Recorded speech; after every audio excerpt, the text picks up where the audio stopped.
Bonjour à tous, c'est Élise, j'espère que vous allez bien. Aujourd'hui, nous allons continuer la lecture du Petit Nicolas de Saint-Pé et Goscinny avec les chapitres Louisette et On a répété pour le ministre. Hi everyone, it's Elise. So today we are going to continue to read the book Le Petit Nicolas from Saint-Pé et Goscinny, and then we're going to read the chapter Louisette and On a répété pour le ministre, as well as questions, like always. Louisette. Je n'étais pas content quand maman m'a dit qu'une de ses amies viendrait prendre le thé avec sa petite fille. Moi, je n'aime pas les filles. C'est bête, ça ne sait pas jouer à autre chose qu'à la poupée et à la marchande et ça pleure tout le temps. Bien sûr, moi aussi je pleure quelquefois, mais c'est pour des choses graves. Comme la fois où le vase du salon s'est cassé et papa m'a grondé, et ce n'était pas juste parce que je l'avais pas fait exprès. Et puis, ce vase, il était très laid. Et je sais bien que papa n'aime pas que je joue à la balle dans la maison, mais dehors, il pleuvait. Tu seras bien gentil avec Louisette, m'a dit maman. C'est une charmante petite fille et je veux que tu lui montres que tu es bien élevée. Quand maman veut montrer que je suis bien élevée, elle m'habille avec le costume bleu et la chemise blanche et j'ai l'air d'un guignol. Moi, j'ai dit à maman que j'aimerais mieux aller avec les copains au cinéma voir un film de cow-boy. Mais maman, elle m'a fait des yeux comme quand elle n'a pas envie de rigoler. Et je te prie de ne pas être brutale avec cette petite fille, sinon tu auras affaire à moi, a dit maman. Compris? À 4 heures, l'amie de maman est venue avec sa petite fille. L'amie de maman m'a embrassée. Elle m'a dit, comme tout le monde, que j'étais un grand garçon. Elle m'a dit aussi, voilà Louisette. Louisette et moi, on s'est regardés. Elle avait des cheveux jaunes avec des nattes, des yeux bleus, un nez et une robe rouge. On s'est donné les doigts très vite. Maman a servi le thé. Et ça, c'était très bien, parce que quand il y a du monde pour le thé, il y a des gâteaux au chocolat, et on peut en reprendre 2 fois. Pendant le goûter, Louisette et moi, on n'a rien dit. On a mangé et on ne s'est pas regardé. Quand on en a eu fini, maman a dit, maintenant les enfants, allez vous amuser. Nicolas, emmène Louisette dans ta chambre et montre-lui tes beaux jouets. Maman, elle a dit ça avec un grand sourire. Mais en même temps, elle m'a fait des yeux, ceux avec lesquels il faut mieux pas rigoler. Louisette et moi, on est allés dans ma chambre et là, je ne savais pas quoi lui dire. Louisette qui a dit, c'est Louisette qui a dit. Elle a dit, tu as l'air d'un singe. Ça ne m'a pas plu alors que je lui ai répondu. Et toi, tu n'es qu'une fille. Et elle m'a donné une gifle. J'avais bien envie de me mettre à pleurer, mais je me suis retenue parce que maman voulait que je sois bien élevée. Alors, j'ai tiré une des nattes de Louisette et elle m'a donné un coup de pied à la cheville. Là, il a fallu quand même que je fasse ouille, ouille, parce que ça faisait mal. J'allais lui donner une gifle quand Louisette a changé de conversation. Elle m'a dit, alors, ces jouets, tu me les montres? J'allais lui dire que c'était des jouets de garçon. Quand elle a vu mon ours en peluche, celui que j'avais rasé à moitié, une fois avec le rasoir de papa. Je l'avais rasé à moitié seulement parce que le rasoir de papa n'avait pas trop tenu le coup. Tu joues à la poupée? Elle m'a demandé, Louisette. Et puis, elle s'est mise à rire. J'allais lui tirer une natte et Louisette levait la main pour me la mettre dans la figure quand la porte s'est ouverte et nos deux mamans sont entrées. Alors, les enfants, a dit maman, vous vous amusez bien? Oh oui, madame, a dit Louisette, avec des yeux tout ouverts. Et puis, elle a fait bouger ses paupières très vite et maman l'a embrassée en disant adorable, elle est adorable, c'est un vrai petit poussin. Et Louisette travaillait dur avec les paupières. Montre tes beaux livres d'images à Louisette, m'a dit maman. Et l'autre maman a dit que nous étions deux petits poussins et elles sont parties. Moi, j'ai sorti mes livres du placard et je les ai donnés à Louisette. Mais elle ne les a pas regardés et elle les a jetés par terre. Même celui où il y a des tas d'Indiens et qui est terrible. Ça ne m'intéresse pas, tes livres, elle m'a dit, Louisette. T'as pas quelque chose de plus rigolo?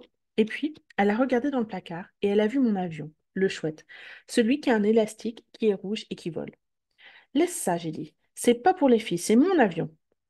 Et j'ai essayé de le reprendre, mais Louisette s'est écartée.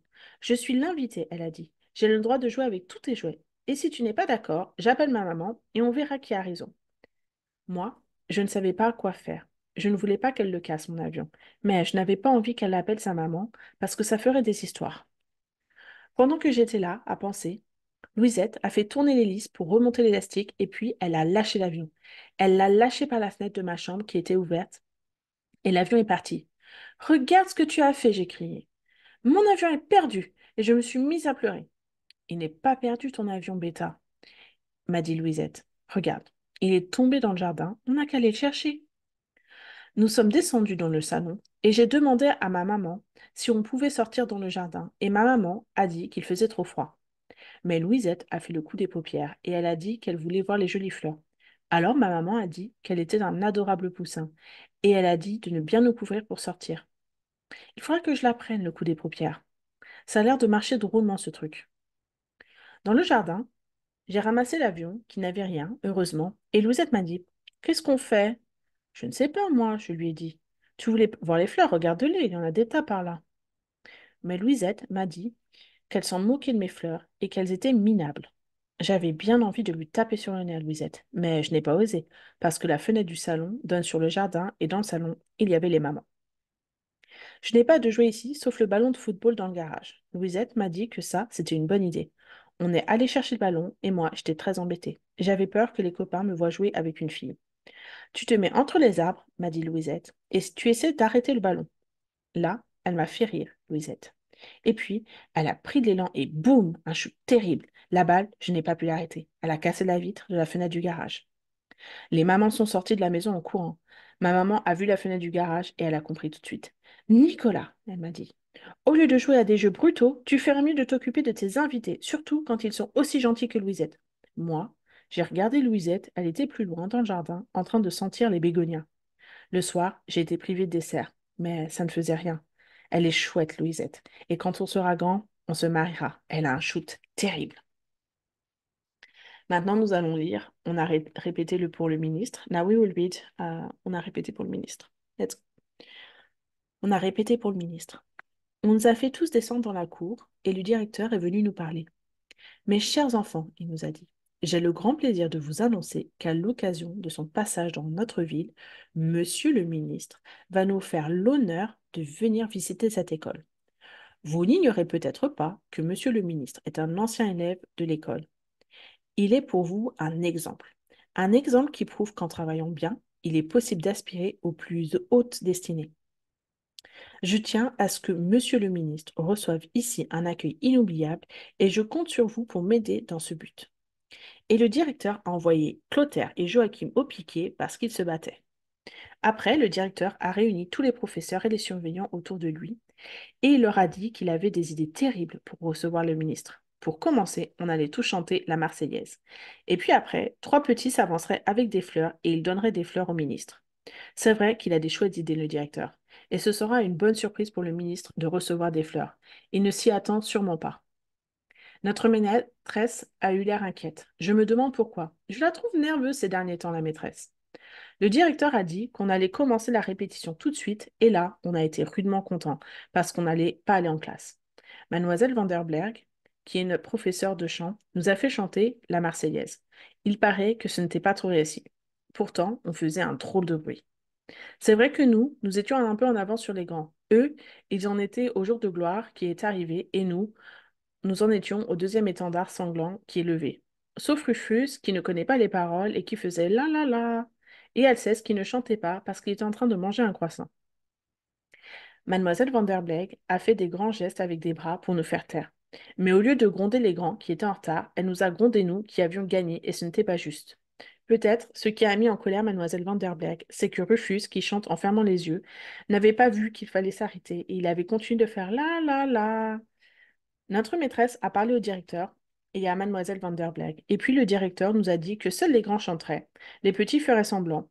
On a essayé et ça a très bien marché. Mais il y avait moins de bruit et le directeur a dit à Alceste que c'était pas la peine de faire des grimaces pareilles pour faire semblant de chanter. Et Alceste lui a répondu qu'il ne faisait pas semblant de chanter, qu'il mâchait et le directeur a poussé un gros soupir. Bon, a dit le directeur. Après la Marseillaise, on va faire avancer les trois petits. Le directeur nous a regardés et puis il a choisi Eudès, Agnan, qui est le premier de la classe et le chouchou de la maîtresse, et moi.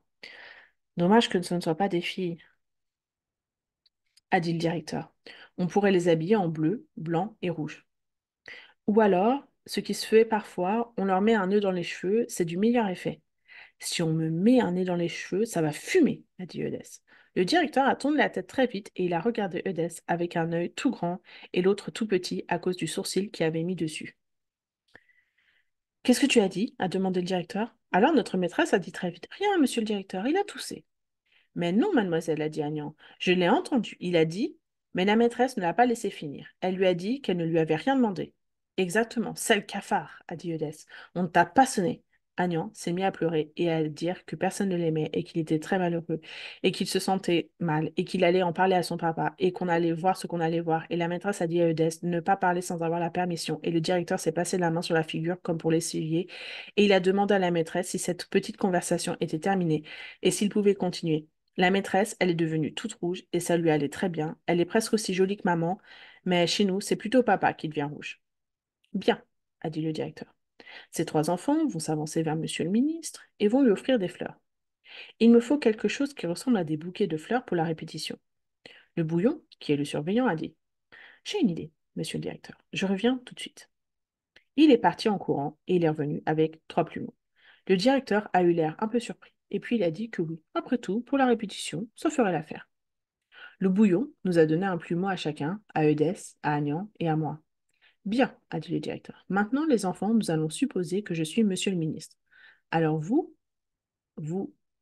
alors vous vous avancez et vous me donnez les plumeaux. Nous, on a fait comme il avait dit, le directeur, et on lui a donné les plumeaux. Le directeur tenait les plumeaux dans les bras quand tout à coup, il s'est fâché. Il a regardé Geoffroy et il lui a dit vous là-bas, je vous ai vu rire. J'aimerais bien que vous nous disiez ce qu'il y a de tellement drôle pour que nous puissions tous en profiter. C'est ce que vous avez dit, monsieur, a dit Geoffroy. L'idée de mettre des nœuds dans les cheveux de Nicolas, Eudès et ce sale chouchou d'Agnan, c'est ça qui m'a fait rigoler. Tu veux un coup de poing sur le nez a demandé Eudès. Ouais, j'ai dit. Et Geoffroy m'a donné une gifle. On a commencé à se battre et les autres copains s'y sont mis aussi, sauf Agnan qui se roulait par terre en criant qu'il n'était pas un sale chouchou et que personne ne l'aimait et que son papa se plaindrait au ministre. Le directeur agitait les plumeaux et criait arrêtez, mais arrêtez. Tout le monde courait partout. Mademoiselle Vanderblack s'est trouvée mal. C'était terrible. Le lendemain, quand le ministre est venu, ça s'est bien passé. Mais nous, on ne l'a pas vu parce qu'on nous avait mis dans la buanderie. Et même si le ministre avait voulu nous voir, il n'aurait pas pu parce que la porte était fermée à clé. Il a de drôles d'idées, le directeur. Voilà, on a fini pour la lecture. Donc, vous pouvez lire plusieurs fois, comme d'habitude. Et maintenant, nous allons répondre aux questions. Alors, maintenant, nous allons voir les questions. Donc, les questions pour Louisette. Pourquoi Nicolas n'aime pas les filles? Pour quelle raison Nicolas pleure quelquefois? Qu'est-ce que Nicolas voudrait faire ce jour? Essaie de décrire Louisette. Que pense Louisette des fleurs? Pourquoi Nicolas est-il puni? Que dit Nicolas à propos de Louisette? La correction. Donc, pourquoi Nicolas n'aime pas les filles? Il pense que les filles, ça ne sait pas jouer à autre chose qu'à la poupée ou à la marchande et qu'elles pleurent tout le temps. Pour quelle raison Nicolas pleure quelquefois? Il pleure pour des choses graves. Qu'est-ce que Nicolas voudrait faire ce jour?